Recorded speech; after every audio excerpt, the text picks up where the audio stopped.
Magandang araw po sa inyong lahat.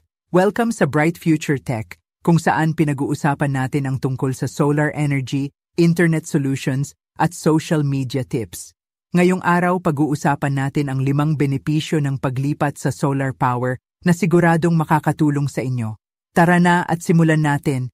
Benepisyo number 1, makakatipid sa kuryente. Kapag may solar panels ka, ikaw mismo ang gumagawa ng sariling kuryente mo. Ibig sabihin, bababa ang bill mo sa kuryente o baka mawala pa. Ang solar ay isang magandang paraan para makaiwas sa tumataas na presyo ng kuryente. Benepisyo number 2, makakatulong sa kalikasan. Ang solar energy ay 100% malinis at renewable. Sa paggamit ng solar, binabawasan mo ang iyong carbon footprint at nakakatulong kang labanan ang climate change. Ang bawat hakbang ay mahalaga. Benepisyo number 3, mababa ang maintenance. Ang solar panels ay halos hindi nangangailangan ng maintenance.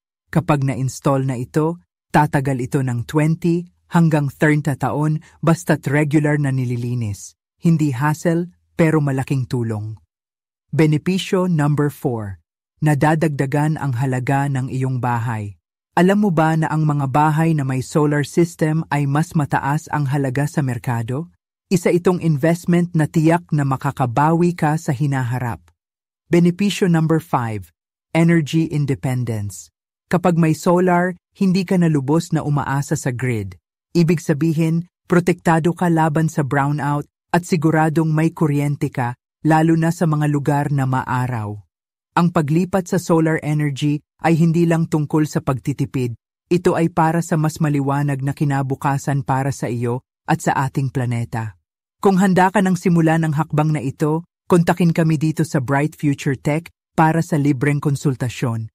Huwag kalimutang i-like, i-follow at i-share ang video na ito para maikalat ang magandang balita tungkol sa solar energy.